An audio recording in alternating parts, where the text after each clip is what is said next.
Hi everyone, welcome back to एडिलिनो। तो आज के लेक्चर की शुरुआत मैं एक मोटिवेशनल शायरी से करना चाहता हूँ कि दर्द को झेल कर खुश रहने की आदत जिस दिन पड़ जाएगी, कि दर्द को झेल कर खुश रहने की आदत जिस दिन पड़ जाएगी, तेरी किस्मत तुझे मंजिल तक छोड़ने खुद ब खुद आएगी, तेरी किस्मत तुझे मंजिल तक छोड़ने खुद ब खुद आएगी। ये लाइनें मैं आपके लिए लिख के लाया था। आई होप आप समझ गए होंगे। तो चलिए आज के लेक्चर की बात करते हैं। तो आज के इस वन शॉर्ट लेक्चर में हम बात करेंगे लॉज ऑफ मोशन की। लॉज ऑफ मोशन बहुत ही ज़्यादा इंपॉर्टेंट चैप्टर है, क्लास 11th में है ये चैप्टर फिजिक्स का, और नीट के लिए या फिर JEE के लिए ये चैप्टर काफ़ी इंपॉर्टेंट है। और एक बात का ख्याल रखना कि ये चैप्टर जो है ये थोड़ा कॉन्सेप्चुअल चैप्टर है, तो फार्मूलाज याद करने से ज़्यादा जो इम्पॉर्टेंट है वो है इसके कॉन्सेप्ट को समझना, ठीक है। और उसके बाद अगर हम बात करें कुछ टॉपिक्स ऐसे हैं जो रिलेटेड है सर्कुलर मोशन के रिलेटेड हैं, तो सर्कुलर मोशन के सारे टॉपिक्स हम एक अलग लेक्चर में पढ़ाएंगे, ठीक है। क्योंकि रोटेशन जब हम पढ़ते हैं तो रोटेशन का बेसिक भी सर्कुलर मोशन में पढ़ाया जाता है। तो हम रोटेशन का या फिर लॉज ऑफ मोशन में जितने भी सर्कुलर मोशन के रिगार्डिंग टॉपिक्स हैं वो सारे के सारे हम एक अलग लेक्चर में पढ़ाएंगे, ठीक है। तो घबराने वाली कोई भी बात नहीं है। अगर आप सोचोगे कि ये टॉपिक्स यहाँ पे क्यों नहीं पढ़ाए, तो वो टॉपिक्स हम एक अलग लेक्चर में पढ़ाएंगे, ठीक है। तो चलिए स्टार्ट करते हैं लॉज ऑफ मोशन की। जब भी हम लॉज ऑफ मोशन की बात करते हैं तो आपके दिमाग में न्यूटन साहब आते हैं, ठीक है। तो न्यूटन ने 3 लॉज दिए, ये आप जानते हो, बच्चा जानता है। सबसे पहला लॉ जो था वो यही था कि कोई भी बॉडी तब तक मूव नहीं करती है जब तक ना उस पे हम एक्सटर्नल फोर्स लगाएं। अगर कोई भी बॉडी मूव कर रही होती है तो वो बॉडी तब तक रेस्ट पे नहीं आएगी जब तक ना उस पे एक्सटर्नल फोर्स लगाई जाए, ठीक है। तो इसमें कोई भी बड़ी बात नहीं। यहाँ हम सीधे बात करेंगे Newton second law of motion की, क्योंकि Newton second law of motion जो है यहाँ पे थोड़ी सी डेरिवेशन आपको समझनी होगी, ठीक है। इसके फार्मूलाज, इसके कॉन्सेप्ट, ये थोड़ा कॉन्सेप्चुअल लॉ है, ठीक है, न्यूटन सेकंड लॉ। इससे पहले 1-2 पॉइंट्स यहाँ पे मैं लिख के लाया हूँ। देखो, फोर्स की अगर हम बात करें, फोर्स होता है मास इनटू एक्सेलरेशन। ये हम आगे न्यूटन सेकंड लॉ में डिस्कस करेंगे, ठीक है। अगर हम फोर्स की बात करें तो लॉज ऑफ मोशन चैप्टर में हमें 3 टाइप्स की फोर्स पढ़ाई जाती है। वैसे तो बहुत टाइप्स की फोर्सेज होती है, स्प्रिंग फोर्स होती है और भी अलग अलग तरह की फोर्सेज होती हैं। यहाँ पे हम सिर्फ 3 बेसिक फोर्सेज की बात करेंगे, ठीक है। एक तो वेट होता है, जैसे अगर हमारे पास m मास की बॉडी है, इस m मास की बॉडी को डाउनवर्ड्स नीचे की तरफ एक फोर्स लगेगी जिस फोर्स का नाम है वेट, और ये वेट बराबर होता है उस बॉडी का mass m into acceleration due to gravity g, ठीक है। तो आपने याद रखना है, कोई भी बॉडी का मास अगर m है, ठीक है, हम मान लेते हैं m है, उस बॉडी को नीचे की ओर एक फोर्स लगती है और वो फोर्स बराबर होती है m इंटू जी के। m उस बॉडी का मास है, g यहाँ पे एक्सेलरेशन ड्यू टू ग्रेविटी है, ठीक है। तो आपने याद रखना है W इक्वल टू mg, और वेट एक टाइप की फोर्स होती है। वहीं अगर हम नॉर्मल रिएक्शन की बात करें, नॉर्मल रिएक्शन को यहाँ पे मैं n से, कैपिटल N से रिप्रेजेंट कर रहा हूँ। नॉर्मल रिएक्शन जो है वो बोथ डायरेक्शन में लगती है। यहाँ पे मैं ब्लॉक और एक सरफेस की बात करता हूँ। ब्लॉक और एक सरफेस की एग्जांपल से यहाँ पे आपको समझाता हूँ। मान लीजिए मेरे पास एक ब्लॉक है, ठीक है, मेरे पास एक ब्लॉक है और नीचे ये हमारे पास सरफेस है, ठीक है। अगर ये दोनों बॉडीज यानी हमारे पास सरफेस है और ब्लॉक है, दोनों एक दूसरे के कॉन्टैक्ट में है, ठीक है। तो जिस पॉइंट पे जिस जगह पे ये आपस में कॉन्टैक्ट में है, उस जगह पे बोथ साइड, बोथ डायरेक्शन में एक फोर्स एक्ट होती है जिसको हम नॉर्मल रिएक्शन कहते हैं, ठीक है।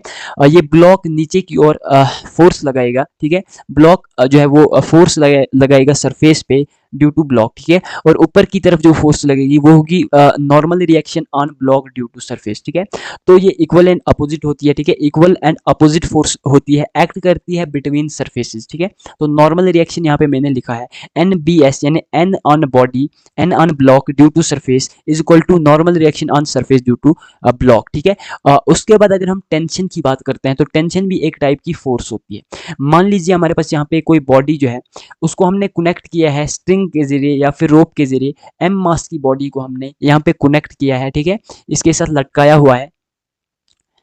तो ये जो रोप है या फिर स्ट्रिंग है, इसके अंदर एक फोर्स होती है, इसके अंदर एक फोर्स होती है जिसको हम टेंशन कहते हैं, ठीक है। और याद रखना ये टेंशन भी बोथ डायरेक्शन में एक्ट होती है। जैसे यहाँ पे भी टेंशन T नीचे की ओर एक्ट होगी, यहाँ पे ऊपर की ओर टेंशन T फोर्स एक्ट होगी। अब यहाँ पे सवाल आता है, देखो, अगर यहाँ पे बीच में यहाँ पे एक इसमें कंडीशन है कि अगर बीच में कुछ नहीं होगा, अगर बीच में ये मासलेस होगा स्ट्रिंग, तो तभी ये बोथ डायरेक्शन में फोर्स एक्ट होगी, टेंशन, ठीक है। मान लीजिए यहाँ पे मैं कोई मास, दूसरा मास m1 रख देता हूँ, तो यहाँ पे जो टेंशन लगेगी वो T टेंशन नहीं होगी। तो उस टाइम पे यहाँ पे दूसरी टेंशन यानी जो फोर्स यहाँ पे लगेगी वो टेंशन ही होगी, लेकिन उसकी वैल्यू बदल होगी, ठीक है। और अगर मास लेस होगा स्ट्रिंग तो बोथ डायरेक्शन में यहाँ पे जो टेंशन होगी वही टेंशन की वैल्यू यहाँ पे होगी, ठीक है, ठीक है। तो ये आपने याद रखना है, ठीक है।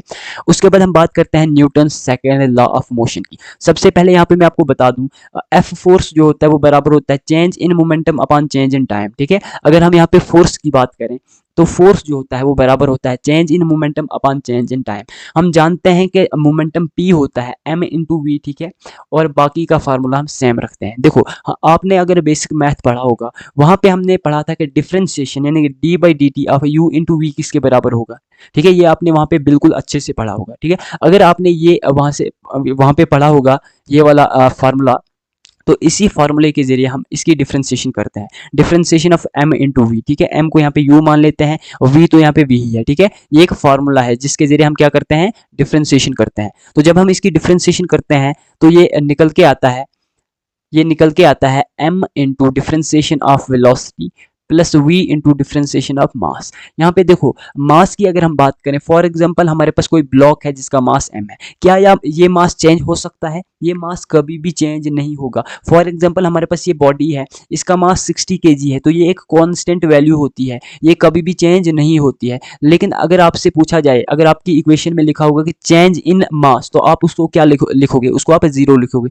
क्योंकि हमारे पास मास जो होता है ये कांस्टेंट टर्म होती है। अगर मास कांस्टेंट टर्म है तो चेंज इन मास 0 के बराबर होगा। अगर यहाँ पे dm चेंज ऑफ मास है तो ये पूरी टर्म 0 हो जाएगी। तो इस तरीके से यहाँ पे फोर्स का फार्मूला mdv अपॉन dt होता है। हम जानते हैं कि change in velocity upon change in time acceleration के बराबर होता है। तो इस तरीके से हमारे पास फोर्स का फार्मूला मास इनटू एक्सेलरेशन के बराबर निकल के आता है, ठीक है। आई होप यहाँ तक आप समझ गए होंगे, ठीक है। तो यही सारी चीजें यहाँ पे भी मैंने लिखी हुई है, ठीक है। Change in momentum upon change in time, यहाँ पे मोमेंटम की वैल्यू डाल दी, उसके बाद इसको डिफरेंशिएट कर लिया, ठीक है। और चेंज इन मास, ये यहाँ पे मैंने लिखा भी, अगर मास जो है वो कांस्टेंट है तो चेंज इन मास डीएम जो होगा वो 0 के बराबर होगा, ठीक है। और उसके बाद फाइनली फोर्स की वैल्यू m इंटू ए के बराबर निकल के आती है। तो आपने याद रखना है कि फोर्स जो है वो बराबर होता है मास इंटू एक्सेलरेशन के। अगर हम चेंज इन मोमेंटम की बात करें, अगर हम चेंज इन मोमेंटम p की बात करें तो ये बराबर होती है integration of F D T, ये बराबर होती है integration of F D T, ठीक है।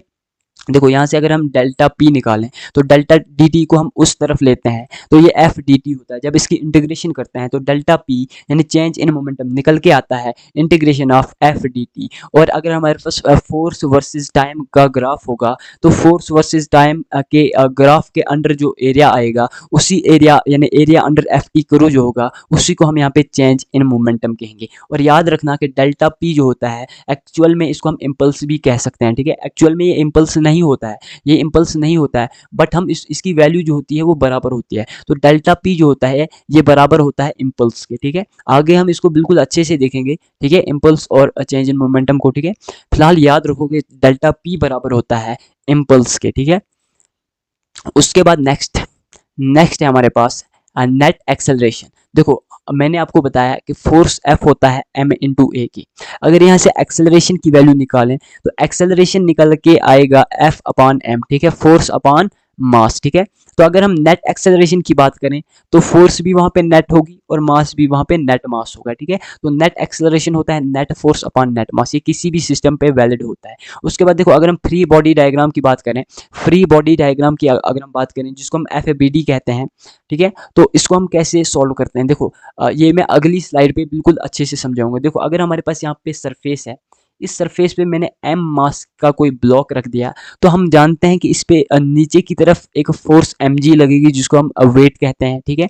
और मैंने आपको ये भी बताया था कि इस पे ऊपर की ओर एक फोर्स यानी नॉर्मल रिएक्शन लगेगी, ठीक है। इसको ऊपर की तरफ क्या लगेगी, नॉर्मल रिएक्शन लगेगी। अब सपोज करते हैं कि इस बॉडी का जिसका मास m है इसका एक्सेलरेशन ऊपर की तरफ है और a एक्सेलरेशन है, ठीक है। अगर इसका एक्सेलरेशन ऊपर की तरफ a एक्सेलरेशन है तो जहां की तरफ एक्सेलरेशन होगा इसका मतलब वो फोर्स ज्यादा है। तो जो फोर्स ज्यादा है उस फोर्स में से अपोजिट फोर्स, यहाँ पे अपोजिट फोर्स mg है वो निकालना है, माइनस करना है, और वो बराबर होगा मास इनटू एक्सेलरेशन। ये कॉन्सेप्ट आपने याद नहीं रखना है, इसको आपने समझना है, ठीक है। n minus m g is equal to mass into acceleration, ठीक है, ये आपने समझना है। फॉर एग्जाम्पल अगर यहाँ पे एम जी ज्यादा होगा तो एम जी में से आप नॉर्मल रिएक्शन n माइनस करेंगे, that will be equal to m into a की। तो यहाँ पे एम जी माइनस एन क्या है, नेट फोर्स है, क्या है, नेट फोर्स है। m यहाँ पे मास है, a यहाँ पे एक्सेलरेशन है, ठीक है।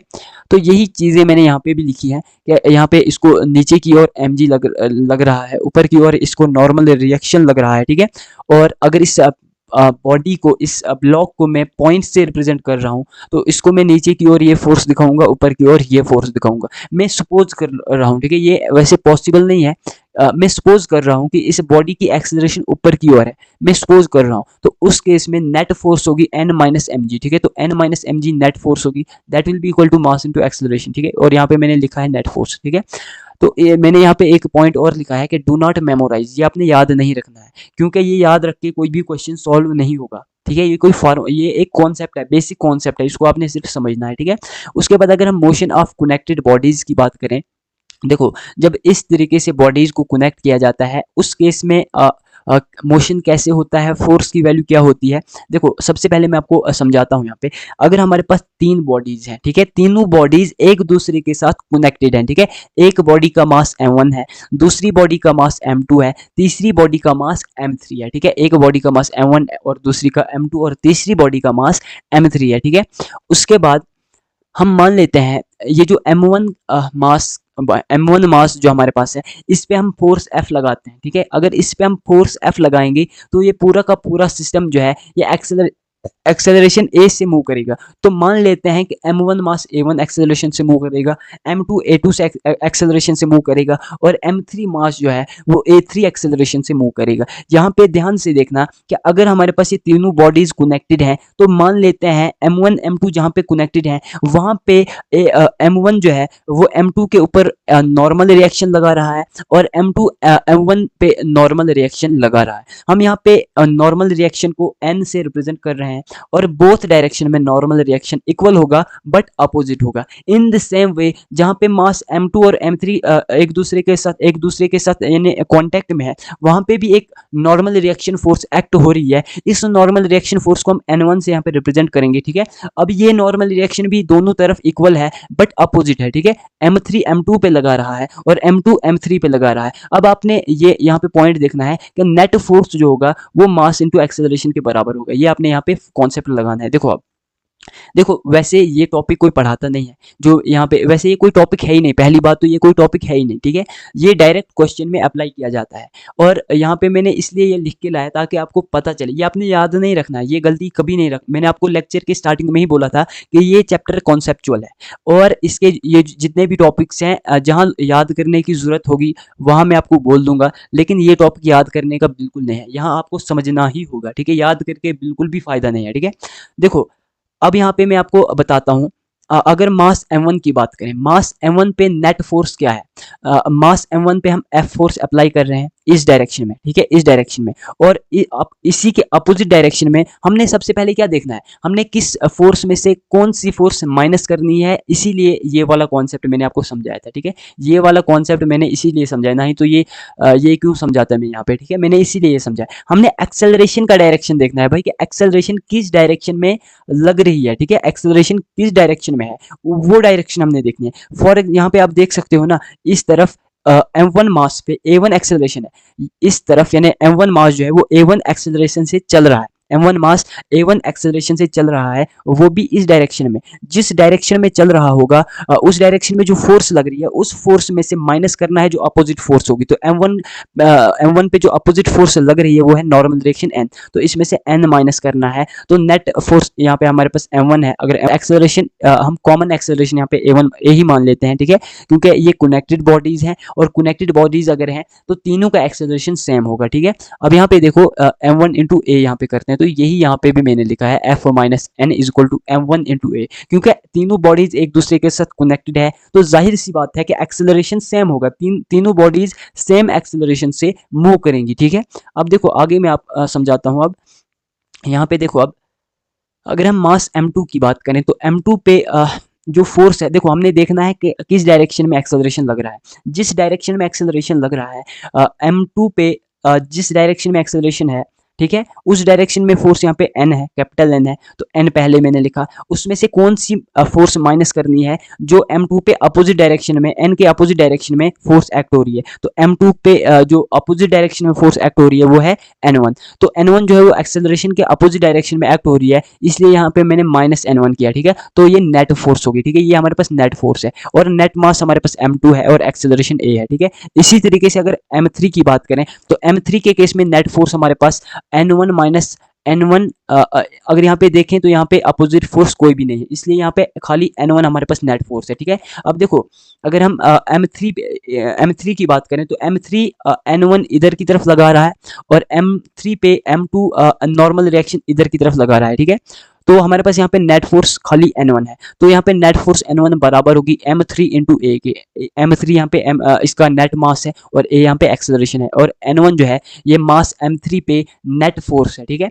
तो इस तरीके से आपने ये समझना है कि ये इक्वेशंस कैसे लिखी जाती है। अगर इसके बाद जब हम इनको कंबाइन करते हैं, इनको ऐड करते हैं, ठीक है, 1 प्लस सेकंड प्लस थर्ड, जब 1 प्लस सेकंड प्लस थर्ड यहाँ पे क्या है, इसको मैंने फर्स्ट माना, एक सेकंड, इसको मैंने फर्स्ट इक्वेशन माना, इसको सेकंड, इसको थर्ड, जब हम तीनों इक्वेशंस को यहाँ पे ऐड करते हैं तो हमारे पास f निकल के आता है m1a plus m2a plus m3a, ठीक है।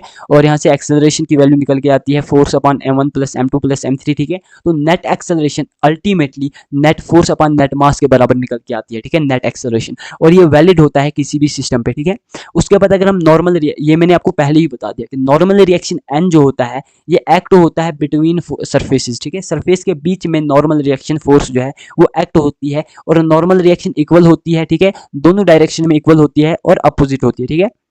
अब हम यहाँ पे एक्सेलरेशन की बात करते हैं बोथ ब्लॉक की। अगर आपके पास ऐसा सिस्टम दिया हुआ है एग्जाम में या फिर न्यूमेरिकल में, कहीं भी ऐसा सिस्टम अगर आपके पास दिया हुआ है, ठीक है, m1 मास की बॉडी है, वो कनेक्टेड है m2 मास की बॉडी के साथ, और फोर्सेस यहाँ पे जो लग रही हैं वो आपने यहाँ पे समझनी है, ठीक है। सबसे पहले आपने समझना है यहाँ पे जो ये लगा हुआ है इसको हम पुल्ली कहते हैं, और ये मासलेस होना चाहिए।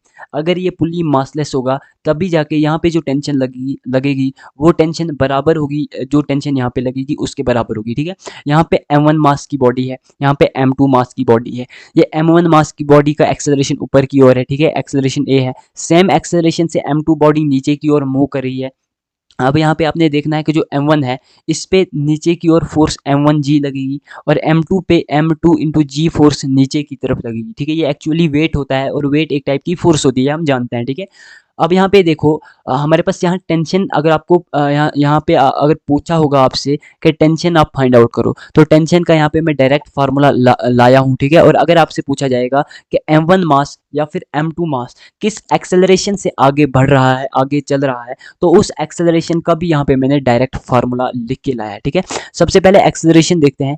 एक्सेलरेशन बराबर होगा m2 माइनस m1 इंटू जी अपॉन m2 प्लस m1, ठीक है।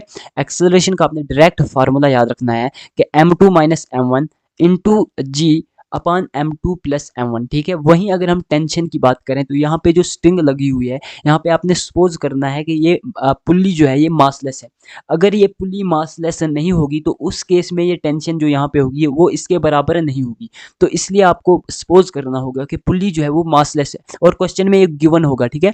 तो टेंशन की जो वैल्यू होगी वो बराबर होगी 2m1 m2 upon m1 plus m2 into जी यहाँ पे एक्सेलरेशन ड्यू टू ग्रेविटी है, ठीक है। तो टेंशन का फार्मूला है T is equal to 2m1 m2 upon m1 plus m2 into g, ठीक है। उसके बाद हम लिफ्ट की बात करते हैं। अगर लिफ्ट का सवाल कहीं देखने को मिला तो उसमें आपने सबसे पहले, मान लो जो हमारे पास लिफ्ट है उसका मास कैपिटल M है, मान लेते हैं कि जो लिफ्ट है उसका मास कैपिटल M है, ठीक है। तो जो लिफ्ट होती है, मान लीजिए वो इसके साथ कनेक्टेड है, ठीक है, इसके साथ कनेक्टेड है, ऊपर कुछ होगा, कोई सरफेस होगी, उस सरफेस के साथ लिफ्ट कनेक्टेड होगी। जिस चीज़ से लिफ्ट कनेक्टेड होगी उसकी टेंशन हम यहाँ पे T मानते हैं, और ये टेंशन ऊपर की ओर लगी, ये टेंशन कहाँ की तरफ लगेगी, ऊपर की तरफ ये टेंशन लगेगी। और हम अगर यहाँ पे लिफ्ट का मास कैपिटल M है, देखो कभी कभी जो है वो लिफ्ट का मास डायरेक्टली कैपिटल M कुछ भी वैल्यू दे देगा, कभी कभी क्या करेगा कि लिफ्ट कहेगा कि लिफ्ट के अंदर इतने इंसान हैं, ठीक है, इतने मैन हैं, इतने शख्स हैं इसमें लिफ्ट के अंदर, और उन इंसानों का वेट भी दे देगा, ठीक है। तो आपने टोटल वेट रखना है वहाँ पे, प्लस ह्यूमन बीइंग का भी वेट रखना है और लिफ्ट का वेट भी ऐड करना है, ठीक है। तो आपने टोटल वेट देखना है, ठीक है। तो आपने क्या करना है यहाँ पे, अगर यहाँ पे m मास की लिफ्ट है तो इस पे नीचे की ओर m इंटू जी वेट लगेगा, ठीक है। ऊपर की तरफ यहाँ पे टेंशन t है, तो हम जब ऊपर की तरफ लिफ्ट मूव करेगी, जब लिफ्ट ऊपर की तरफ मूव करेगी विद एक्सेलरेशन a, जब ऊपर की तरफ एक्सेलरेशन ए होगा उस टाइम पे जो ऊपर की तरफ फोर्स है वो टी है, ठीक है। टी यहाँ पे ऊपर की तरफ फोर्स है, माइनस करना है जो नीचे की ओर फोर्स है, दैट इज एम जी, ठीक है। अगर ऊपर की तरफ एक्सेलरेशन है तो ऊपर वाली फोर्स से माइनस करना है, तो ऊपर वाली फोर्स टी है तो टी से हमने माइनस किया जो डाउनवर्ड फोर्स है that is m g, is equal to mass into acceleration. Mass यहाँ पे कैपिटल एम है, एक्सेलरेशन ए है, तो ये हमारे पास इक्वेशन हो जाती है T minus m g is equal to M into a, ठीक है। बिल्कुल सिंपल सा कॉन्सेप्ट है, इसमें कोई बड़ी बात या नई बात नहीं, जो हमने पीछे पढ़ा वही कॉन्सेप्ट यूज करना है, बस कैसे करना है वही आपने यहाँ पे समझना है, ठीक है। अब देखो नेक्स्ट टॉपिक है हमारा कांस्टेंट मोशन। कांस्टेंट मोशन में कोई बड़ी बात नहीं है, आपने सिंपल से 2-3 फार्मूले इसमें याद रखने हैं। कांस्टेंट मोशन में देखो, अगर हमारे पास यहाँ पे मास m1 है और मास m2 है, ठीक है, हमारे पास दो मासेस हैं और ये कनेक्टेड है, किसी भी ऑब्जेक्ट के साथ कनेक्टेड है थ्रू ए मासलेस पुली। ये जो पुली है ये मासलेस होना चाहिए, तब जाके जो टेंशन यहाँ पे लगेगी वो टेंशन बराबर होगी उस टेंशन के जो यहाँ पे एक्ट होगी, ठीक है। तो सबसे पहली कंडीशन जो है वो होनी चाहिए मासलेस पुली, ठीक है। इसके जरिए ये दोनों मासेस कनेक्टेड होने चाहिए। मान लेते हैं यहाँ पे टेंशन टी लगती है, यहाँ पे भी टेंशन टी लगती है, और m1 जो मास है वो a1 एक्सेलरेशन से जो है ऊपर की तरफ मूव कर रहा है, और m2 मास जो है वो नीचे की तरफ मूव कर रहा है a2 एक्सेलरेशन से। तो यहाँ पे आपने डायरेक्ट फार्मूला याद रखना है, ठीक है। Summation of T dot a बराबर होगा 0 के, summation of tension T dot acceleration a बराबर होगा 0 के। यहाँ पे अगर बात करें, जैसे यहाँ पे दो मासेस हैं, एक m1 है दूसरा m2 है, ठीक है, और यहाँ पे एक्सेलरेशन a1 है a2 है, ठीक है। उसी तरीके से जितने ज़्यादा, जैसे यहाँ पे हमारे पास दो मासेस के दो तरह की एक्सेलरेशन है, तो इन द सेम वे अगर हमारे पास 3 एक्सेलरेशन है, फॉर एग्जाम्पल इसको हम ऐसे लिख सकते हैं, समेशन ऑफ टी डॉट ए को हम t1 dot a1 plus t2 dot a2 plus t3 dot a3 लिख सकते हैं, plus t4 dot a4 and so on आगे भी लिख सकते हैं। तो ये सारा इसका सम जो होगा टी डॉट ए का वो 0 के बराबर होगा, ठीक है। अब हम जानते हैं कि डॉट को हम कॉस से रिप्लेस करते हैं, तो इसको हम टी a1 कॉस 0 डिग्री भी लिख सकते हैं। अब हम ये वाला जो मैंने यहाँ पे डायग्राम बनाया है, ये वाला केस अगर हम यहाँ पे लेते हैं तो देखो हमारे पास टेंशन यहाँ पे टी लग रही है, तो टी मैंने लिखा, ये m1 मास जो है वो a1 एक्सेलरेशन से अगर चल रहा है तो यहाँ पे मैंने a1 लिखा, ठीक है। अब देखो टेंशन टी और a1 के बीच का जो एंगल है वो 0 डिग्री है, तो डॉट की जगह यहाँ पे मैंने cos 0 लिखा, ठीक है। उसी तरीके से अगर इस मास m2 की बात करें तो यहाँ पे टेंशन t लग रही है तो मैंने यहाँ पे t लिखा, एक्सेलरेशन a2 से m2 मास मूव कर रहा है इसलिए यहाँ पे मैंने a2 एक्सेलरेशन लिखा, ठीक है। अब देखो टेंशन t और एक्सेलरेशन a2 के बीच में जो एंगल है वो है 180 डिग्री का एंगल, इनके बीच का जो एंगल है वो 180 डिग्री का एंगल है, और हम जानते हैं कि cos 180 जो होता है वो -1 के बराबर होता है, इसलिए यहाँ पे मैंने cos 180 लिखा, क्योंकि डॉट को हम cos से रिप्लेस करते हैं। इसको हम सॉल्व करेंगे तो सॉल्व करने पे हम जानते हैं कि cos 0 1 के बराबर होता है, तो ये ta1 बनता है, और cos 180 -1 होता है तो ये minus of t into a2 होता है, ठीक है। तो ये बराबर होता है 0 के। अब अगर क्वेश्चन में वैल्यूज दी होंगी तो यहाँ से आप टेंशन t की वैल्यू निकाल सकते हैं, एक्सेलरेशन a1 या फिर a2 की वैल्यू भी निकाल सकते हैं। तो यहाँ से हमारे पास t इंटू a1 बराबर होता है t इंटू a2 के, ठीक है। टेंशन t से t कैंसिल होता है तो एक्सेलरेशन a1 बराबर यहाँ पे निकल के आता है a2 एक्सेलरेशन के, ठीक है। तो यहाँ पे आप ख्याल रखना है कि इसको आपने याद नहीं करना है, डू नॉट मेमोराइज, इसको सिर्फ इस कॉन्सेप्ट को आप सिर्फ समझो, अंडरस्टैंड करो। जो आपने याद रखना है वो है ये वाले दो फार्मूले, ये तो वैसे एक ही फार्मूला है, ठीक है। ये वाला फार्मूला आपने याद रखना है, और इस कॉन्सेप्ट को, ये जो मैंने फिगर के जरिए एग्जाम्पल के जरिए समझाया, इसको आपने समझना है। इन द सेम वे यहाँ पे हमने एक्सेलरेशन की बात की, एक्सेलरेशन की जगह अगर वेलोसिटी होगी तो फार्मूला क्या होगा, एक्सेलरेशन की जगह अगर आपके पास मान लीजिए डिस्टेंस दिया होगा, डिस्प्लेसमेंट दिया होगा, तो उस केस में क्या करना है, देखो अगर हमारे पास x दिया है डिस्प्लेसमेंट तो summation of t dot x 0 के बराबर होगा, ठीक है। अगर वेलोसिटी दिया होगा कि m1 जो है वो इतनी वेलोसिटी से चल रहा है, m2 इतनी वेलोसिटी से चल रहा है, तो उस केस में summation of t dot v बराबर होगा 0 के। In the same way summation of t dot a बराबर होता है 0 के, ये हमने आपको यहाँ पे बता दिया, ठीक है। उसके बाद नेक्स्ट हमारे पास है impulse and change in momentum. यहाँ पे थोड़ी सी मिस्टेक हुई है, चार्ज यहाँ पे लिखा गया है, तो ये चेंज इन मोमेंटम है, ठीक है। अगर हम impulse and change in momentum की बात करें तो मैंने आपको पहले ही बताया था, पहले ही बताया था कि जो चेंज इन मोमेंटम डीपी या फिर डेल्टा पी होता है वो इम्पल्स आई के बराबर होता है, ठीक है। ये Newton second law of motion है, F is equal to change in momentum upon change in time. यहाँ से change in momentum F into d t के बराबर निकल के आता है। और मैंने आपसे बताया कि जो डी पी होता है चेंज इन मोमेंटम, अगर वो इम्पल्स आई के बराबर होगा तो इम्पल्स आई बराबर होगा एफ इंटू डी टी के, ठीक है। तो इम्पल्स आई का फार्मूला है force into change in time, ठीक है, फोर्स इंटू टाइम, ठीक है। और अगर हम इम्पल्स की बात करें तो इसको आप एवरेज फोर्स इंटू टाइम भी कह सकते हो, ठीक है। क्योंकि डीपी जो है चेंज इन मोमेंटम जो है वो इम्पल्स आई के बराबर होता है, ठीक है।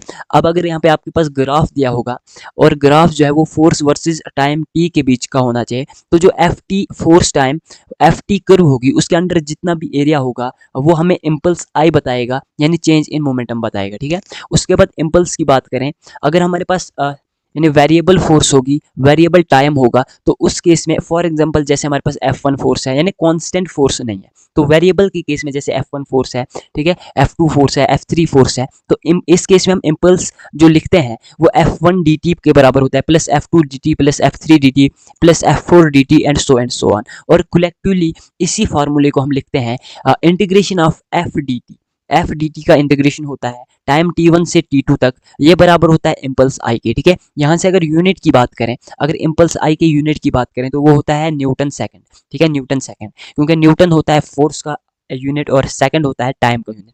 और अगर आप मोमेंटम की बात करो तो मोमेंटम जो होता है, चेंज इन मोमेंटम जो होता है उसका भी सेम यूनिट होता है, ठीक है। उसके बाद नेक्स्ट है हमारे पास collision of ball with wall, ठीक है। देखो अगर आपके पास ये वॉल है, ठीक है, ये क्या है, ये वॉल है, कोई भी दीवार है, और हमारे पास मास m है।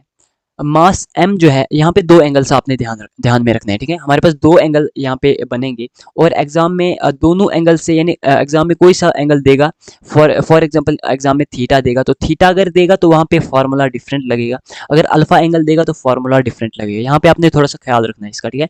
मान लीजिए हमारे पास मास m है, इस मास m को अगर हम इस दीवार पे वॉल पे फेंकते हैं एट एंगल थीटा पे, ठीक है, और ये थीटा एंगल का ख्याल रखना, ये थीटा एंगल जो है ये वॉल के साथ एंगल है, ये किसके साथ ये एंगल है, ये एंगल वॉल के साथ है, ठीक है, दीवार के साथ है। और m जो मास है, अगर ये v वेलोसिटी से चल रहा है, v वेलोसिटी से m मास को हम दीवार की तरफ फेंक रहे हैं एट एंगल थीटा, ये थीटा एंगल है बिटवीन वेलोसिटी की डायरेक्शन के बीच में और वॉल के बीच का एंगल है, ठीक है।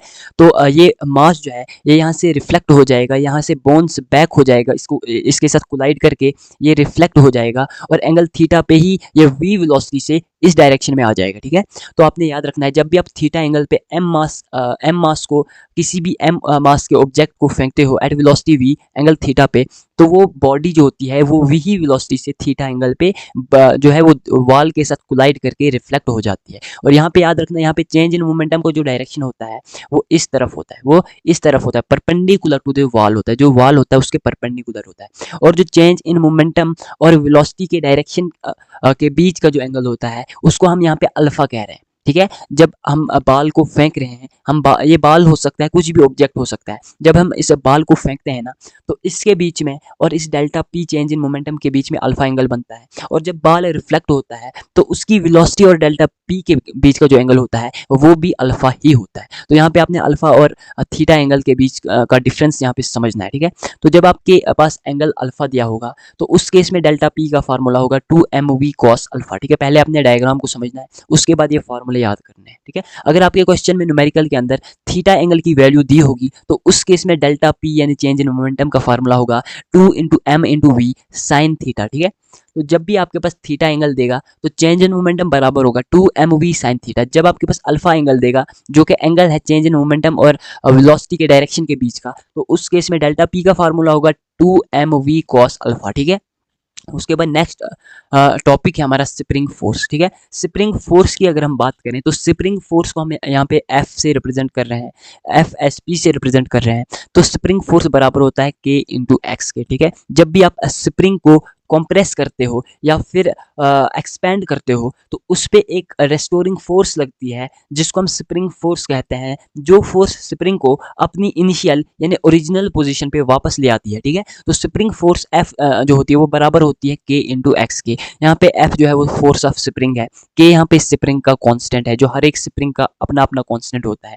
X यहाँ पे change in the length of spring है, जो स्प्रिंग की लेंथ में चेंज आएगा जब हम किसी स्प्रिंग को कॉम्प्रेस करते हैं या फिर फिर एक्सपैंड करते हैं, ठीक है। देखो अगर हमारे पास जिस डायरेक्शन में एक्स होगा, ठीक है, जो फोर्स है, स्प्रिंग फोर्स है, अगर स्प्रिंग फोर्स की डायरेक्शन जो है वो एक्स की डायरेक्शन में है, तो उस केस में स्प्रिंग फोर्स का फार्मूला नेगेटिव ऑफ के एक्स के बराबर होगा। स्प्रिंग फोर्स का डायरेक्शन उसमें उस केस में क्या होगा, माइनस के एक्स के बराबर होगा। किस केस में, जब स्प्रिंग फोर्स एक्स की डायरेक्शन में होगी, ठीक है। उसके बाद नेक्स्ट हमारे पास है combination of springs. Combination of springs की मैं बात करूं तो ये वैसे हम एसएचएम चैप्टर में बिल्कुल डिटेल में पढ़ेंगे। वैसे एक दो पॉइंट्स यहाँ पे बता देता हूं। जब भी हम स्प्रिंग्स को सीरीज में कनेक्ट करते हैं, सीरीज में जब स्प्रिंग्स कनेक्टेड होते हैं तो उसकी पहचान क्या होती है, उसको कैसे पहचाना जाता है कि स्प्रिंग जो है वो सीरीज में कनेक्टेड है या फिर पैरेलल में कनेक्टेड है, ये डिटेल हम एसएचएम वाले चैप्टर में पढ़ेंगे, ठीक है। यहाँ पे डायरेक्ट मैं फार्मूले एक दो बता देता हूँ, ठीक है। जब भी आप स्प्रिंग को सीरीज में कनेक्ट करते हो तो इक्विवेलेंट स्प्रिंग कांस्टेंट का फार्मूला होता है 1/k equivalent is equal to 1/k1 plus 1/k2, ठीक है। जब भी आपके पास दो स्प्रिंग दिए होंगे और उनको सीरीज में कंबाइन किया होगा तो उस केस में शॉर्टकट डायरेक्ट याद रखना कि k equivalent is equal to k1 plus k2, क्योंकि एग्जाम में अगर ऐसा क्वेश्चन डायरेक्ट आ जाए, इस फार्मूले से निकालोगे तो थोड़ा टाइम लगेगा, अगर ये फार्मूला डायरेक्टली याद रखोगे तो कम टाइम लगेगा, ठीक है। और उसके बाद अगर हम स्प्रिंग को पैरेलल में कनेक्ट करें तो पैरेलल के केस में जो k इक्विवेलेंट होता है वो ऐड होता है, ठीक है, k1 प्लस k2 के बराबर होता है। अगर 3 स्प्रिंग होंगे तो k1 plus k2 plus k3 के बराबर होगा, ठीक है। तो अगर 2 स्प्रिंग है तो k इक्विवेलेंट होगा k1 प्लस k2 के, ठीक है। उसके बाद पार्ट्स ऑफ स्प्रिंग, ये टॉपिक हम एसएचएम वाले लेक्चर में बिल्कुल डिटेल में पढ़ेंगे, ठीक है। यहाँ पे सिर्फ मैं इसका रिलेशन बताता हूँ, ठीक है। जब हम पार्ट्स ऑफ स्प्रिंग करते हैं तो उसमें जो कॉन्सेप्ट लगता है वो होता है k is inversely proportional to length L, ठीक है। अगर लेंथ को हम 3 टाइम कम करते हैं, ठीक है, तो k जो है वो 3 टाइम बढ़ता है, ठीक है, k जो है वो 3 टाइम बढ़ता है। यही मतलब है इस कॉन्सेप्ट का, k is inversely proportional to L. L यहाँ पे लेंथ ऑफ स्प्रिंग है, k यहाँ पे स्प्रिंग कांस्टेंट है, ठीक है, ठीक है। तो यहाँ पे मैंने लिखा भी है कि इन डिटेल में ये पूरा का पूरा टॉपिक हम एसएचएम वाले चैप्टर में पढ़ेंगे, ठीक है, सिंपल हार्मोनिक मोशन वाले चैप्टर में पढ़ेंगे, ठीक है। उसके बाद नेक्स्ट है हमारे पास inertial and non inertial frame. देखो अगर मैं inertial and non inertial frame की बात करूं तो वैसे मैंने ये यहाँ पे नहीं पढ़ाना था, लेकिन कभी कभी वैसे ये डायरेक्ट क्वेश्चन एग्जाम में नहीं पूछा जाता है। ये एक कॉन्सेप्चुअल टॉपिक है, ठीक है, ये कॉन्सेप्चुअल पॉइंट है। तो यहाँ पे मैं थोड़ा सा लिख के लाया हूँ तो इसको आप पढ़ा ही देता हूँ। देखो इनर्शियल फ्रेम की अगर हम बात करें इनर्शियल फ्रेम जो होता है इसको हम नॉन एक्सेलरेटेड फ्रेम भी कहते हैं, यानी इसमें जो एक्सेलरेशन होता है वो 0 के बराबर होता है। अगर इसके अंदर एक्सेलरेशन 0 के बराबर होता है तो न्यूटन्स लॉज ऑफ मोशन इस सिस्टम पे, इस फ्रेम पे वैलिड होंगे। वहीं अगर हम नॉन इनर्शियल फ्रेम की बात करते हैं तो नॉन इनर्शियल फ्रेम में एक्सेलरेशन जो होता है वो 0 के बराबर नहीं होता है। तो नॉन इनर्शियल फ्रेम के अंदर जो होता है वो एक्सेलरेटेड फ्रेम होता है, यानी एक्सेलरेशन 0 के बराबर नहीं होती है, एक्सेलरेशन की कुछ ना कुछ वैल्यू होती है। अब इसमें भी हमारे पास दो केसेस आते हैं, इसमें हमारे पास दो केसेस आते हैं, ठीक है। देखो अगर एक्सेलरेशन की कुछ वैल्यू है उसमें भी हमारे पास दो केसेस आते हैं। एक ऐसा केस आता है जिसमें एक कॉन्सेप्ट लगता है जिसको हम कहते हैं स्यूडो फोर्स, ठीक है। सबसे पहला केस में लेते हैं हम ये वाला, जब लिफ्ट जो होती है वो ऊपर की तरफ मूव कर रही होती है और एक्सेलरेशन ए से मूव कर रही होती है। ये हम मान लेते हैं ये एक लिफ्ट है, ठीक है। इसका मास हम मान लेते हैं एम के बराबर है, इसका मास हम एम के बराबर मानते हैं। अगर इसका मास एम है तो नीचे के लिए इसका वेट एम जी लगेगा। मैंने बिल्कुल विस्तार से इसके बारे में बताया कि ये मास जो नीचे की तरफ फोर्स लगती है वो एम जी के बराबर होती है, ठीक है। उसके बाद ऊपर की तरफ ये जो लिफ्ट है ऊपर की तरफ जब मूव कर रही होती है तो इस लिफ्ट पे ऊपर की तरफ एक फोर्स लगती है जिसको हम टेंशन टी कहते हैं। इसको हम क्या कहते हैं, टेंशन टी कहते हैं, ठीक है। अब देखो अगर ऑब्जर्वर जो है वो ग्राउंड पे बैठा हुआ है, अगर ऑब्जर्वर जो है वो ग्राउंड पे बैठा है तो इस केस में क्या होगा, अगर ऑब्जर्वर ग्राउंड पे बैठा है तो इस केस में इस फ्रेम को हम इनर्शियल फ्रेम कहेंगे। क्या कहेंगे, इसको हम इनर्शियल फ्रेम कहेंगे, ठीक है। तो जब ऑब्जर्वर जो है वो ग्राउंड पे बैठा हुआ है तो उसको साफ साफ दिख रहा है कि इस लिफ्ट पे ऊपर की तरफ टी टेंशन लग रही है, नीचे की तरफ एम जी फोर्स लग रही है और ऊपर की तरफ एक्सेलरेशन ए है। तो उसको ग्राउंड से साफ साफ सारी चीज़ें दिख रही हैं। तो वो क्या बताएगा, अगर उसने यहाँ पे इक्वेशन लिखनी होगी तो वो लिखेगा कि अगर एक्सेलरेशन ऊपर की तरफ है तो टेंशन टी जो है उसमें से माइनस करेंगे नीचे वाली फोर्स यानी एम जी, ठीक है, नीचे वाली फोर्स यानी अपोजिट फोर्स एम जी, वो बराबर होगा मास इंटू एक्सेलरेशन की, ठीक है, मास एम लिफ्ट का मास और ए एक्सेलरेशन, जिस एक्सेलरेशन से ऊपर की तरफ चल रहा है, ठीक है। तो ये कॉन्सेप्ट जो हमारे पास है ये राइट कॉन्सेप्ट है, ठीक है। यहाँ से अगर टेंशन टी की वैल्यू निकालते हैं तो वो निकल के आती है mg प्लस एम ए के बराबर, ठीक है। यहाँ से टेन थीटा जो होता है वो ए अपन जी, वैसे ये कॉन्सेप्ट इसका नहीं है, ठीक है। ये आपने वैसे भी याद रखना है कि जो टेन थीटा होता है वो एक्सेलरेशन अपन जी के बराबर होता है, ठीक है। यहाँ से थीटा की वैल्यू निकाले तो टेन इनवर्स ए अपन जी के बराबर निकल के आता है, ठीक है। वहीं अगर हम नॉन इनर्शियल फ्रेम की बात करें जहाँ पे एक्सेलरेशन की वैल्यू होती है, ठीक है। मैंने आपसे क्या बताया था कि एक्सेलरेशन की वैल्यू जिसमें जीरो नहीं होती है उसके मैंने दो केसेस बताए थे, ठीक है। एक तो ये बता दिया, ठीक है, जिसमें ऑब्जर्वर ग्राउंड पे बैठा हुआ है, ठीक है। और दूसरा ये वाला केस मैंने आपको बताया। इसमें एक्चुअली दोनों केसेस में एक्सेलरेशन की कोई ना कोई वैल्यू है, दोनों केसेस में एक्सेलरेशन की कोई ना कोई वैल्यू है। लेकिन अब दूसरे केस में क्या होता है कि इसमें ऑब्जर्वर बाहर नहीं बैठा है, दूसरे केस में ऑब्जर्वर इस लिफ्ट के अंदर ही बैठा है। अगर ऑब्जर्वर लिफ्ट के अंदर बैठा है, क्या उसको पता चलेगा कि लिफ्ट जो है उसको ऊपर की तरफ एक्सेलरेशन ए लग रही है? क्या जो शख्स जो ऑब्जर्वर लिफ्ट के अंदर बैठा है उसको कभी भी पता नहीं चलेगा कि लिफ्ट जो है वो ए एक्सेलरेशन से ऊपर की तरफ मूव कर रही है? उसको कभी पता नहीं चलेगा। तो उसके अकॉर्डिंग अगर ऑब्जर्वर कहाँ पे है, नॉन इनर्शियल फ्रेम के अंदर है, अगर ऑब्जर्वर नॉन इनर्शियल फ्रेम के अंदर है। ये वाला जो केस था इसमें ऑब्जर्वर नॉन इनर्शियल फ्रेम के अंदर नहीं था। नॉन इनर्शियल फ्रेम वो होता है जहाँ पे एक्सेलरेशन की वैल्यू कुछ ना कुछ होती है, ठीक है। तो यहाँ पे पहले केस में ऑब्जर्वर बाहर बैठा था, ग्राउंड पे बैठा था। दूसरे केस में ऑब्जर्वर जो है वो इस फ्रेम के अंदर है, इस नॉन इनर्शियल फ्रेम के अंदर है, जिसकी एक्सेलरेशन ए है और इस पे फोर्स ऊपर की तरफ टी टेंशन लग रही है और इस लिफ्ट का मास अगर m है तो नीचे की तरफ इसका वेट mg लगेगा, ठीक है। According to observer in the lift वो सोचेगा कि टेंशन ऊपर की तरफ जो t है वो बराबर होगी mg के, क्योंकि उसको कुछ भी पता नहीं है कि एक्सेलरेशन a क्या है। वो सोच रहा है कि एक्सेलरेशन a 0 है, ठीक है। अब देखो, लेकिन प्रैक्टिकली ये कॉन्सेप्ट रॉन्ग है, क्योंकि ऑब्जर्वर जो इसके अंदर बैठा है लिफ्ट के अंदर उसको पता ही नहीं है कि इस पे एक्सेलरेशन लग रही है, तो वो यहाँ पे एक्सेलरेशन वाला कॉन्सेप्ट नहीं लाएगा, ठीक है। वो बताएगा कि टी बराबर जो है वो mg के बराबर होगा, ठीक है। लेकिन ये प्रैक्टिकली रॉन्ग कॉन्सेप्ट होता है। तो जब भी ऑब्जर्वर जो होता है वो नॉन इनर्शियल फ्रेम के अंदर बैठता है तो वहाँ पे आपने क्या करना है, make the frame inertial by applying pseudo force, ठीक है। ये आपने कॉन्सेप्ट याद रखना है। जब भी ऑब्जर्वर नॉन इनर्शियल फ्रेम के अंदर बैठा होता है तो उस केस में पहले आपको क्या करना है, फ्रेम को इनर्शियल बनाना है। फ्रेम इनर्शियल कैसे बनेगा, जब आप स्यूडो फोर्स अप्लाई करोगे। तो स्यूडो फोर्स जो होती है वो एम ए के बराबर होती है, वो एम इंटू ए के बराबर होती है। तो अब यहाँ पे देखो, आप अब यहाँ पे ध्यान से देखना, according to observer in the lift वो कहता था कि T is equal to M g, वो कहता था T is equal to M g. तो according to pseudo force concept जिस डायरेक्शन में एक्सेलरेशन लगता है उसके अपोजिट डायरेक्शन में आपने स्यूडो फोर्स लगाना है, उसके अपोजिट डायरेक्शन में आपने स्यूडो फोर्स लगाना है, ठीक है, ताकि फ्रेम जो है वो क्या बने, इनर्शियल फ्रेम बने। तो only when observer inside accelerated frame, ये कॉन्सेप्ट आपने तभी लगाना है जब ऑब्जर्वर जो होगा वो एक्सेलरेटेड फ्रेम के अंदर होगा। यहाँ पे मैं फिर से एक बार रिपीट कर रहा हूँ, देखो, जब भी ऑब्जर्वर जो होगा वो एक्सेलरेटेड फ्रेम के अंदर होगा, ठीक है, तो टेंशन ऊपर की तरफ T होगी, ठीक है, टेंशन ऊपर की तरफ T होगी, इस m मास का नीचे वेट mg लगेगा। अगर ऑब्जर्वर लिफ्ट के अंदर है तो स्यूडो फोर्स ma आपने लगानी है नीचे की तरफ, और याद रखना एक्सेलरेशन के अपोजिट आपने स्यूडो फोर्स लगानी है। एक्सेलरेशन यहाँ पे ऊपर की तरफ है, स्यूडो फोर्स ma जो है वो नीचे की तरफ लगेगी, ठीक है। तो यहाँ पे अगर हम देखें, अगर इसको हम यहाँ पे इक्वेशन को बैलेंस करें, यहाँ पे अगर हम इक्वेशन को बैलेंस करें तो ऊपर की तरफ टेंशन T लग रही है इज इक्वल टू नीचे की तरफ mg लग रही है और ma लग रही है, तो प्लस ma यहाँ पे करते हैं। तो फाइनली हमारे पास ये इक्वेशन निकल के आती है, that is too much similar to the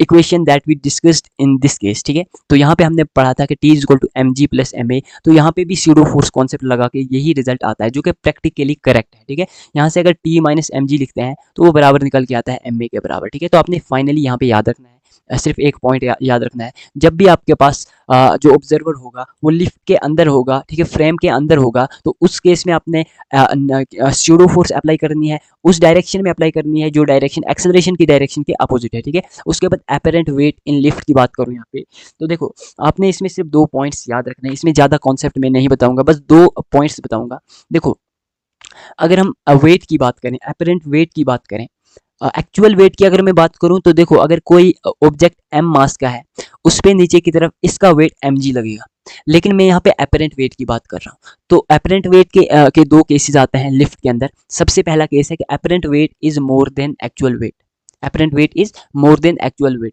जब अपरेंट वेट जो होता है वो mg से यानी एक्चुअल वेट से ज़्यादा होगा। तो इस केस में क्या होता है कि जब लिफ्ट जो होती है वो ऊपर की तरफ मूव कर रही होती है, जब लिफ्ट ऊपर की तरफ ए एक्सेलरेशन से मूव कर रही होती है, उस केस में जो बॉडी का एक्चुअल वेट होता है, अपरेंट वेट होता है, वो ज़्यादा हो जाता है एक्चुअल वेट से। ठीक है, एक बार फिर से रिपीट कर रहा हूँ कि ऑन गोइंग अप यानी लिफ्ट पे जब ऊपर की तरफ हम जाते हैं तो वेट, एक सेकंड यहाँ पे थोड़ी सी गलती हुई है, वही मैं भी सोच रहा था, एक सेकंड, ये इंक्रीज होगा, डिक्रीज नहीं होगा, यहाँ पे इंक्रीज होना चाहिए। ठीक है, क्योंकि देखो ना अपरेंट वेट अगर ज़्यादा है तो जाहिर सी बात है कि वेट जो होगा वो इंक्रीज हुआ होगा, वेट जो होगा वो क्या हुआ होगा, इंक्रीज हुआ होगा।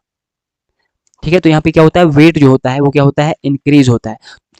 जब लिफ्ट जो होती है वो ऊपर की तरफ मूव कर रही होती है तो उस केस में वेट जो होता है वो इंक्रीज होता है। और किस वैल्यू से इंक्रीज होता है, m इंटू ए से इंक्रीज होता है। मान लेते हैं कि जो लिफ्ट है उसका मास m है और वो ऊपर की तरफ मूव कर रही है a एक्सेलरेशन से।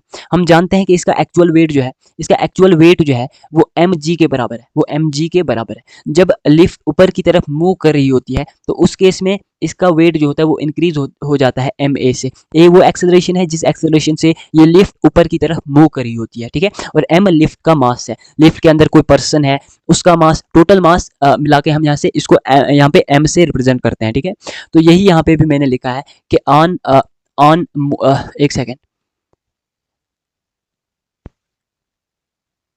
On going up weight increases, on going up weight increases.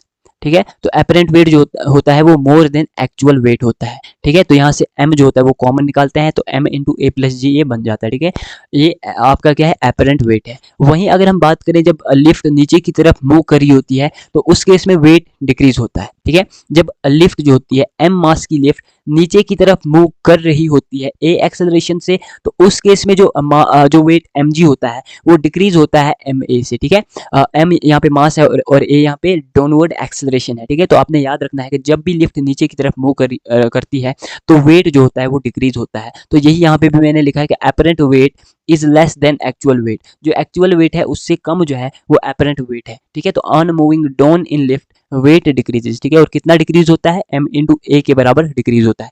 तो अपरेंट वेट की वैल्यू होती है m इंटू जी माइनस ए। ठीक है, m इंटू जी माइनस ए। ठीक है, और mg यहाँ पे एक्चुअल वेट है। ठीक है, वहीं अगर हम न्यूटन्स थर्ड लॉ की बात करते हैं, अगर हम न्यूटन्स थर्ड लॉ की बात करते हैं तो बच्चा बच्चा जानता है कि to every action there is an equal and opposite reaction. ये Newton's third law of motion है। बस इसमें हमने सिर्फ एक पॉइंट समझना है कि जो फोर्स होती है वो इक्वल होती है। ठीक है, फोर्स जो होती है वो इक्वल होती है और अपोजिट होती है। ठीक है, जो फोर्स होती है, जो नॉर्मल रिएक्शन ऑन बॉडी होता है ड्यू टू टेबल, वो बराबर होता है normal reaction on table due to body. ठीक है, बॉडी कह लो, ब्लॉक कह लो, एक ही बात है। ठीक है, तो normal reaction on table on block due to table is equal to normal reaction on table due to block. ठीक है, तो नॉर्मल रिएक्शन बोथ डायरेक्शन में लगती है, इक्वल होती है लेकिन अपोजिट होती है। ठीक है, उसके बाद रिकॉइल ऑफ गन की यहाँ पे बात करेंगे। रिकॉइल ऑफ गन की अगर हम बात करते हैं, यहाँ पे एक सिंपल सा कॉन्सेप्ट लगेगा, मोमेंटम का कॉन्सेप्ट लगेगा। ठीक है, फायरिंग करने के बाद जो होता है वो मोमेंटम कॉन्स्टेंट रहता है और यही कॉन्सेप्ट यहाँ पे भी हमने लगाना है। देखो, गन की बात करें तो इसका जो सिस्टम होता है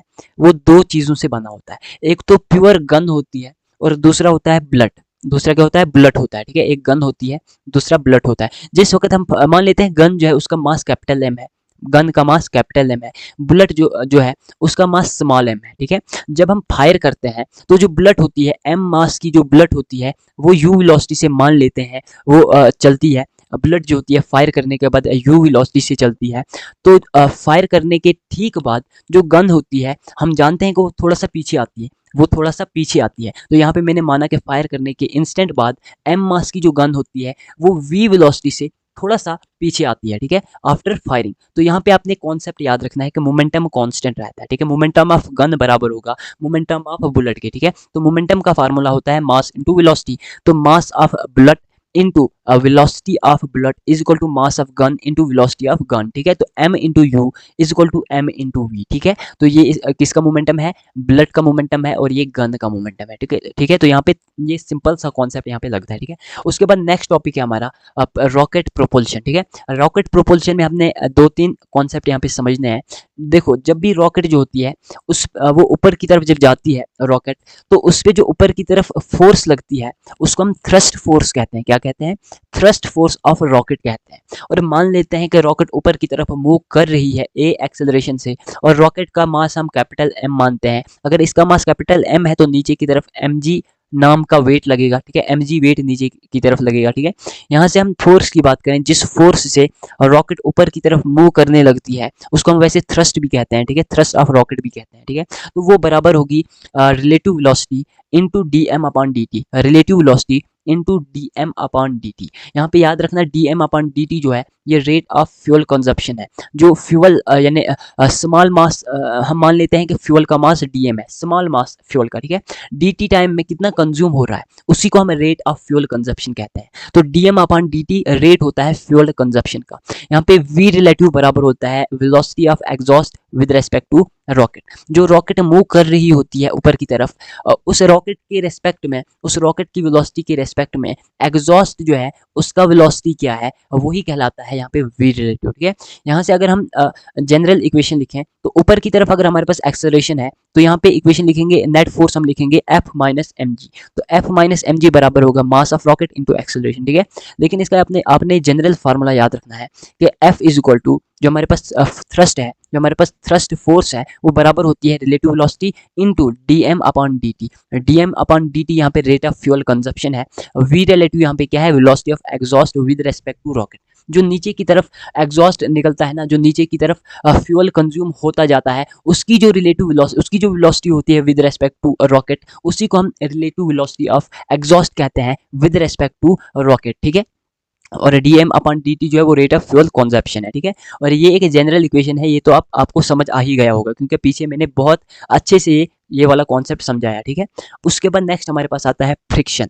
देखो फ्रिक्शन की अगर हम बात करें, आगे हम सर्कुलर मोशन का लेक्चर लाने वाले हैं। आगे सर्कुलर मोशन का एक लेक्चर आएगा, वहाँ हम फ्रिक्शन के बहुत सारे टॉपिक्स जो है वहाँ पे कवर करेंगे। यहाँ पे हम फ्रिक्शन का बेसिक कॉन्सेप्ट, बेसिक पॉइंट्स, इसकी टाइप्स क्या है, इसके बेसिक फार्मूला सारे के सारे यहाँ पे डिस्कस करेंगे। और अगर हम बात करें बैंकिंग विद फ्रिक्शन की, या जब टर्निंग ऑफ कार होती है बैंक्ड रोड पे, बहुत सारे केसेस होते हैं फ्रिक्शन के, वो सारे के सारे एक अलग लेक्चर, सर्कुलर मोशन वाले लेक्चर में हम कराएंगे, ठीक है।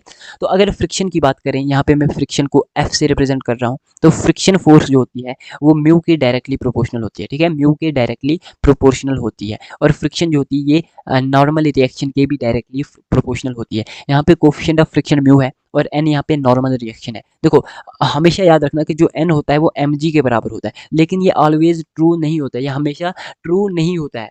ये तभी ट्रू होता है जब वर्टिकल फोर्स अब्सेंट होती है। अगर वर्टिकल फोर्स किसी भी सिस्टम में होगी, किसी भी, जैसे यहाँ पे अगर वर्टिकल फोर्स हमारे पास है, यहाँ पे वर्टिकल फोर्स अगर होगी ना, तो इस केस में एन जो होगा वो एम जी के बराबर नहीं होगा, वो यहाँ पे एन जो होगा वो एम जी के बराबर नहीं होगा। तो याद रखना N is equal to M G तभी होगा, ये 90% वैसे ट्रू होता है 90% केसेस में, ठीक है, जब वर्टिकल फोर्स अब्सेंट होती है। ये हमारे पास स्टैटिक फ्रिक्शन होता है और एक काइनेटिक फ्रिक्शन होता है, ठीक है। तो अब समझते हैं ये क्या होता है। देखो ये हमारे पास सरफेस है, ये हमारे पास ग्राउंड मान लो, सरफेस मान लो, कुछ भी मान लो।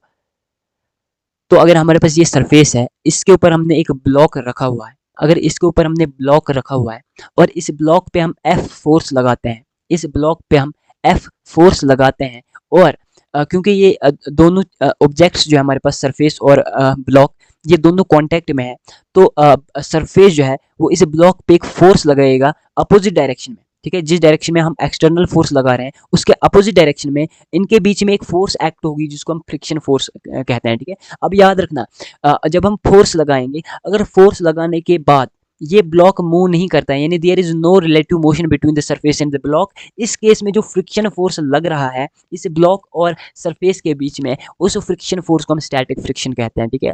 आई होप यहाँ तक आप समझ गए होंगे। अब हमारे पास है काइनेटिक फ्रिक्शन।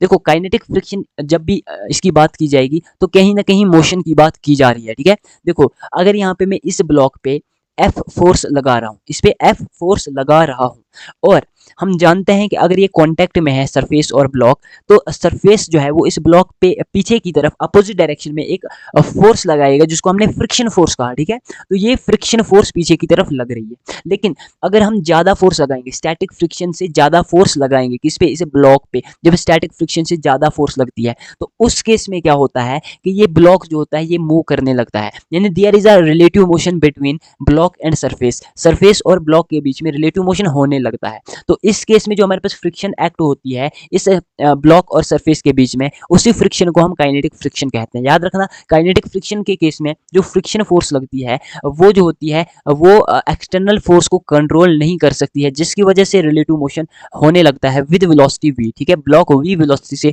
मूव करने लगता है। यहाँ पे याद रखना कि अगर हमारे पास कोफिशिएंट ऑफ काइनेटिक फ्रिक्शन यहाँ पे म्यू के मान लेते हैं, ठीक है, कोफिशिएंट ऑफ काइनेटिक फ्रिक्शन मान लेते हैं कि म्यू के बराबर है, तो यहाँ पे ख्याल रखना कि जो फ्रिक्शन फोर्स होगी, काइनेटिक फ्रिक्शन का फार्मूला होगा वो बराबर होगा म्यू के इंटू एन के। किसके बराबर होगा? म्यू के इंटू एन के बराबर होगा। याद रखना कि काइनेटिक फ्रिक्शन जो होता है ये बराबर होता है coefficient of kinetic friction into normal reaction के, ठीक है, ये इसके बराबर होगा, ठीक है, ये याद रखना, ठीक है। उसके बाद हम स्टैटिक फ्रिक्शन की बात करते हैं। देखो, स्टैटिक फ्रिक्शन की अगर यहाँ पे मैं बात करूँ, आपको समझ आ गया कि ये स्टैटिक फ्रिक्शन नहीं है एक्चुअली, ये लिमिटिंग फ्रिक्शन है। यहाँ पे थोड़ी सी गलती हुई है, एक सेकंड, यहाँ पे गलती हुई। ये स्टैटिक फ्रिक्शन तो हमने पढ़ लिया। यहाँ पे प्रिंटिंग में ये पीपीटी बनाते वक्त थोड़ा सा मिस्टेक हुआ है। यहाँ पे ये लिमिटिंग फ्रिक्शन है। क्या है? लिमिटिंग फ्रिक्शन है। देखो, अगर हम यहाँ पे लिमिटिंग फ्रिक्शन की बात करें ना, तो लिमिटिंग फ्रिक्शन के केस में मैंने आपको बताया कि स्टैटिक फ्रिक्शन में कोई भी रिलेटिव मोशन नहीं होता है, काइनेटिक फ्रिक्शन के केस में रिलेटिव मोशन होता है। लिमिटिंग फ्रिक्शन के केस में जो बॉडी होती है वो मूव करने वाली होती है, ठीक है, यानी जस्ट टू मूव होती है। जैसे मैंने यहाँ पे फॉर एग्जांपल ये सरफेस है और यहाँ 5 kg का मास है, यहाँ पे 5 kg का मास है। अगर ये 5 kg का मास है, हम सपोज करते हैं कि इसको हम यहाँ से फोर्स लगाते हैं 6 न्यूटन की फोर्स लगाते हैं, इसको हम यहाँ पे 6 न्यूटन की फोर्स लगाते हैं। सपोज कर लो, जस्ट सपोज हम करते हैं कि अगर इसको हम 6 न्यूटन की फोर्स लगाते हैं, पीछे की तरफ इसको लिमिटिंग फ्रिक्शन मान लो 6 न्यूटन ही लगता है, ठीक है, 6 न्यूटन ही स्टैटिक फ्रिक्शन लगता है। तो कहने का मतलब है जितना फ्रिक्शन लगा उतना ही हमने एक्सटर्नल फोर्स भी लगाया। तो बॉडी को अगर थोड़ा सा और इस पे फोर्स इंक्रीज कर दें तो बॉडी मूव करने लगेगी। तो ये जो लिमिटिंग पॉइंट है, जिसके बाद अगर और फोर्स बढ़ाई जाए तो बॉडी मूव करने लगेगी। इसी कंडीशन में जो फ्रिक्शन लगता है उस फ्रिक्शन को हम लिमिटिंग फ्रिक्शन कहते हैं। तो फ्रिक्शन, लिमिटिंग फ्रिक्शन जो होता है ये भी एक सिंपल टाइप का फ्रिक्शन ही होता है। बस इसमें क्या होता है कि बॉडी जो होती है वो जस्ट टू मूव होती है, ठीक है, यानी अगर थोड़ा सा और फोर्स, एक्सटर्नल फोर्स बढ़ा दें तो बॉडी मूव करने लगेगी, ठीक है। उसके बाद नेक्स्ट हमारे पास है बोथ टाइप ऑफ, आप देखो यहाँ पे एक कॉन्सेप्ट और समझाता हूँ। एक होता है स्लाइडिंग फ्रिक्शन, ये आप वैसे जानते होंगे स्लाइडिंग फ्रिक्शन, और दूसरा होता है रोलिंग फ्रिक्शन। हमेशा याद रखना, रोलिंग फ्रिक्शन, यहाँ पे मैं सपोज करता हूँ स्लाइडिंग फ्रिक्शन को SF कहता हूँ, रोलिंग फ्रिक्शन को RF कहता हूँ, ठीक है। हमेशा याद रखना है कि स्लाइडिंग फ्रिक्शन जो होता है, स्लाइडिंग फ्रिक्शन जो होता है वो ज़्यादा होता है रोलिंग फ्रिक्शन से। इस कॉन्सेप्ट को समझने के लिए यहाँ पे एक एग्जांपल लेता हूँ। मान लीजिए हमारे पास कोई बहुत बड़ा ब्लॉक है, ठीक है, इसको हम सरफेस पे मूव करा रहे हैं, ठीक है, और ये v वेलोसिटी से चल रहा है। तो याद रखना कि अगर ये गोल नहीं है, अगर ये अगर ये मान लो रेक्टेंगुलर शेप है, स्क्वायर शेप का हमारे पास ऑब्जेक्ट है, तो याद रखना इस पे जो फ्रिक्शन लगेगा ना, वो जब भी ये आगे की तरफ मूव करेगा तो ये स्लाइड करके आगे की तरफ मूव करेगा, ठीक है। तो अगर ये आगे की तरफ मूव कर रहा है स्लाइड करके, तो इस पे जो फ्रिक्शन लगेगा उसको हम स्लाइडिंग फ्रिक्शन कहते हैं, उसको हम स्लाइडिंग फ्रिक्शन कहते हैं। और याद रखना इस पे इसमें इस केस में फ्रिक्शन लगेगा वो ज़्यादा होगा। इसलिए जो टायर होते हैं ना, टायर को गोल बनाया जाता है, वो इसलिए ताकि जो सर्कुलर शेप का ऑब्जेक्ट होता है वो जल्दी मूव करता है, वो इसलिए जल्दी मूव करता है क्योंकि उस पर फ्रिक्शन जो होती है वो कम लगती है, ठीक है। वहीं रोलिंग फ्रिक्शन की बात करें तो रोलिंग फ्रिक्शन, मान लीजिए ये सरफेस है और हमारे पास टायर है, तो जब भी सर्कुलर ऑब्जेक्ट होगी तो अगर ये v वेलोसिटी से चल रहा है, इस पे जो फ्रिक्शन लगेगी उस फ्रिक्शन को हम रोलिंग फ्रिक्शन कहेंगे। क्या कहेंगे? रोलिंग फ्रिक्शन कहेंगे। और क्योंकि इसके जो रोलिंग फ्रिक्शन होती है ये बहुत ही ज़्यादा कम होती है, इसलिए जो टायर्स होते हैं वो गोल बनाए जाते हैं, क्योंकि इनमें लगती है रोलिंग फ्रिक्शन, और rolling friction as compare to sliding friction बहुत कम होती है, जिसकी वजह से टायर जो होता है उसको आगे बढ़ने में दिक्कत नहीं आती है, ठीक है। उसके बाद मैंने यही यहाँ पे भी लिखा है कि both types of kinetic friction, यानी कि sliding friction and rolling friction has same coefficient of kinetic friction. अगर रोलिंग फ्रिक्शन की बात की जाए, स्लाइडिंग फ्रिक्शन की बात की जाए, दोनों केसेस में कोफिशिएंट ऑफ काइनेटिक फ्रिक्शन जो म्यू के होता है ये सेम होता है, ठीक है। वहीं बात करें स्लाइडिंग फ्रिक्शन बड़ा ज़्यादा होता है, जो स्लाइडिंग फ्रिक्शन, ये दोनों क्या होती है, ये एक टाइप की फोर्स होती है, ठीक है, जो अपोज करती है किसी भी ऑब्जेक्ट के मोशन को, ठीक है। तो स्लाइडिंग फ्रिक्शन जो होता है ये ज़्यादा होता है रोलिंग फ्रिक्शन से, ठीक है। और उसके बाद लिमिटिंग फ्रिक्शन जो होता है ये ज़्यादा होता है काइनेटिक फ्रिक्शन से। लिमिटिंग फ्रिक्शन ज़्यादा इसलिए होता है, तभी तो जो बॉडी होती है वो इस कंडीशन में मूव नहीं करती है, ठीक है। लिमिटिंग फ्रिक्शन, काइनेटिक फ्रिक्शन क्योंकि कम होता है, इसीलिए काइनेटिक फ्रिक्शन जब लगती है तो उस टाइम पे बॉडी जो होती है वो मूव करती है, क्योंकि काइनेटिक फ्रिक्शन जो अपोज करती है फोर्स वो कम होती है, ठीक है। इसीलिए जो स्टैटिक फ्रिक्शन होता है वो ज़्यादा होता है kinetic coefficient of kinetic friction से, ठीक है। जो कोफिशिएंट ऑफ स्टैटिक फ्रिक्शन होता है वो कोफिशिएंट ऑफ काइनेटिक फ्रिक्शन से ज़्यादा होता है, और ये ऑलवेज होता है, हमेशा होता है, हर कंडीशन में होता है। इसलिए mu S into M G ज़्यादा होता है, ग्रेटर देन होता है म्यू के इंटू एम जी से, ठीक है। अब यहाँ पे एक छोटा सा कॉन्सेप्ट आता है, ठीक है। अगर हमारे पास मान लीजिए एक सर्कल है, उस सर्कल का रेडियस आर है, ठीक है, उस सर्कल का रेडियस आर है, ठीक है। और मान लीजिए यहाँ पे कोई ऑब्जेक्ट है और यहाँ पे भी कोई ऑब्जेक्ट है, या फिर इसी ऑब्जेक्ट को हम यहाँ पे पहुंचाते हैं, ठीक है। तो अगर हमारे पास सर्कल का रेडियस आर है और यहाँ पे जो ऑब्जेक्ट है वो ऑब्जेक्ट इस सेंटर को ज्वाइन कर रहा है, और जो ऑब्जेक्ट यहाँ पे है वो भी सेंटर को ज्वाइन कर रहा है, ठीक है। क्वेश्चन किसी भी एंगल से, किसी भी फ्रेम, पॉइंट ऑफ फ्रेम से बना के दे सकता है, ठीक है। हमने जनरल कॉन्सेप्ट यहाँ पे समझना है कि अगर यहाँ पे एक ऑब्जेक्ट है, यहाँ पे भी ऑब्जेक्ट है, हो सकता है सेम ही ऑब्जेक्ट हम यहाँ पे पहुंचा दे, ठीक है। तो रेडियस आर है, ठीक है, और इनके बीच में हम मान लेते हैं एंगल अल्फा है। अगर इनके बीच में एंगल अल्फा है तो ये वाला रेडियस जो हमारे पास है ये भी आर ही होगा, ठीक है। इस रेडियस पे हम इस पॉइंट से अगर परपेंडिकुलर ड्रॉ करते हैं तो इस आर रेडियस का जो कंपोनेंट इस तरफ होगा वो आर कॉस अल्फा के बराबर होगा। याद रखना ये आर कॉस अल्फा इस पॉइंट से इस पॉइंट तक का डिस्टेंस है, ठीक है। और यहाँ से यहाँ तक ये जो पूरा डिस्टेंस है ये आर के बराबर है, ठीक है। तो यहाँ पे अगर हमने हाइट एच निकालनी होगी, हाइट एच इस पॉइंट से इस पॉइंट तक मैं बताता हूँ, ठीक है।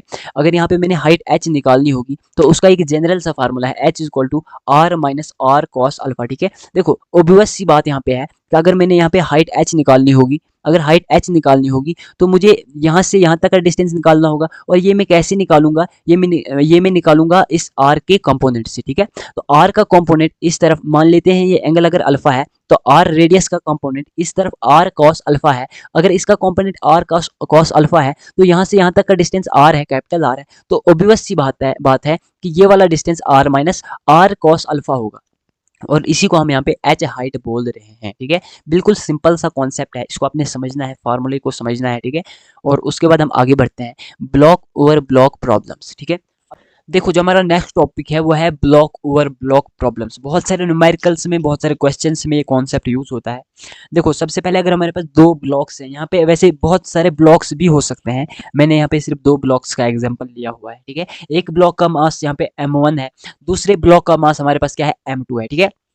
M1 पे जो वेट लगेगा नीचे की ओर वो M1G होगा, M2 पे जो वेट लगेगा वो M2G होगा, ठीक है। जिस पॉइंट ऑफ कांटेक्ट पे M1 और M2 जो है वो एक दूसरे के कांटेक्ट में है, वहां पे M2 जो है वो नीचे की तरफ नॉर्मल रिएक्शन N लगाएगा, और M1 जो है ये ऊपर की तरफ नॉर्मल रिएक्शन N लगाएगा, क्योंकि मैंने आपसे कहा था कि नॉर्मल रिएक्शन पेयर में एक्ट होता है और अपोजिट डायरेक्शन में होता है और इक्वल होता है, ठीक है।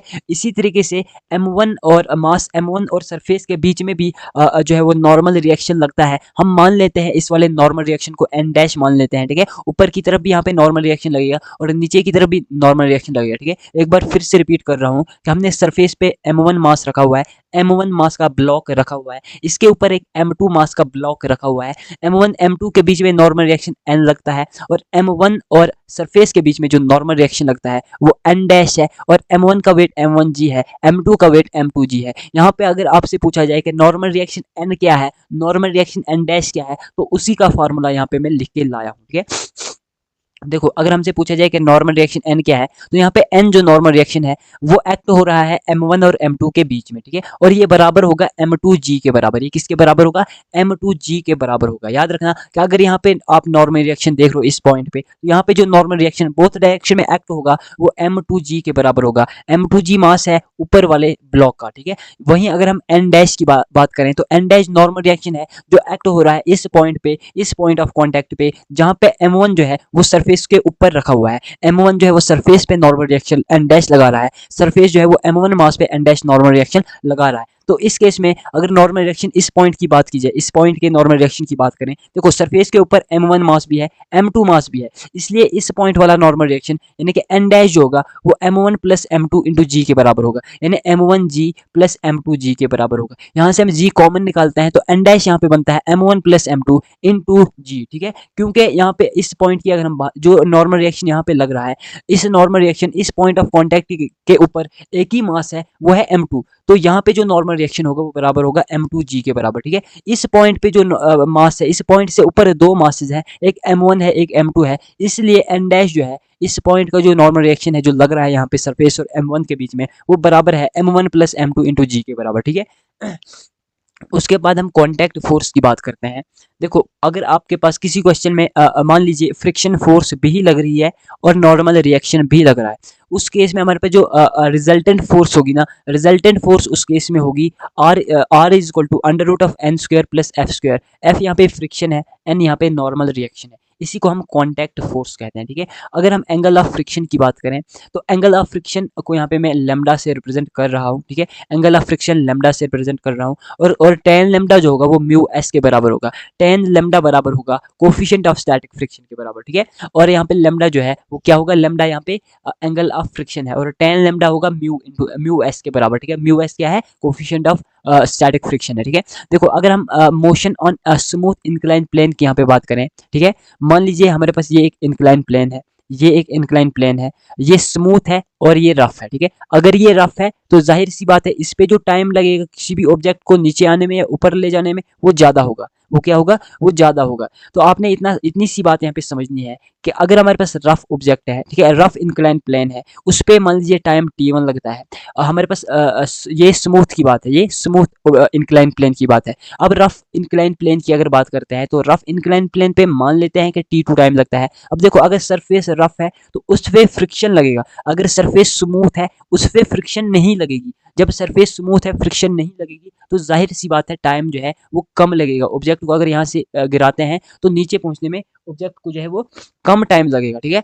और अगर रफ है तो उसका कोई कोफिशिएंट ऑफ फ्रिक्शन होगा और इसलिए यहाँ पे फ्रिक्शन लगेगा, इसलिए टाइम ज़्यादा होगा। तो इसका जो टाइम t2 होगा वो बराबर होगा n इंटू टी1 के, ठीक है। t2 बराबर होगा n इंटू टी1 के। अब यहाँ पे अगर हम n की बात करें तो n यहाँ से निकल के आता है mu is equal to 1 minus 1 upon n square into tan theta, ठीक है। यहाँ पे अगर हम म्यू की बात करें तो ये वाला हमारे पास कोफिशिएंट ऑफ फ्रिक्शन है, एन यहाँ पे एन की वैल्यू यहाँ से आप निकाल लेना इस वाले फार्मूले से, ठीक है। और टाइम निकालना होगा तो इस फार्मूले से निकाल सकते हो, ठीक है। उसके बाद अगर हम एक्सेलरेशन की बात करें तो एक्सेलरेशन बराबर होता है जी साइन थीटा, ठीक है। वैसे इसके डिटेल में यहाँ पे मैं नहीं जाऊँगा क्योंकि अगर यहाँ पे डिटेल में पढ़ने बैठे तो बहुत ज़्यादा टाइम लगेगा और जो कि इररेलेवेंट है, ठीक है। मैं यहाँ पे सिर्फ पॉइंट वाली चीज़ें यानी इंपॉर्टेंट चीज़ें यहाँ पे लिख के लाया हूँ, ठीक है। तो acceleration A is equal to G sine theta, ठीक है, ये आपने याद रखना है।